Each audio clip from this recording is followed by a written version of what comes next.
Hai semuanya, Assalamualaikum. Membuat cemilan dari tepung ketan ala dapur Bunda Santi. Bahan-bahannya sudah tertulis di video. Masukkan semua bahan ke dalam wadah. Margarin, tepung ketan, gula, telur, santan, vanili.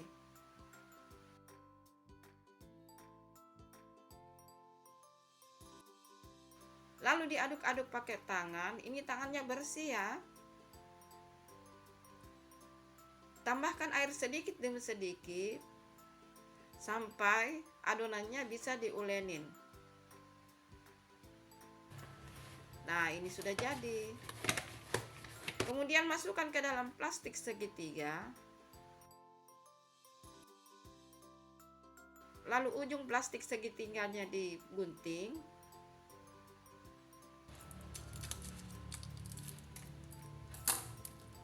Ini dia hasilnya.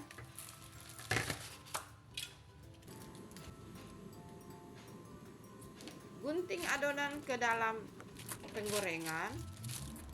Lakukan sampai adonan habis. Dan ini dia hasilnya. Goreng sampai dia kuning kecoklatan.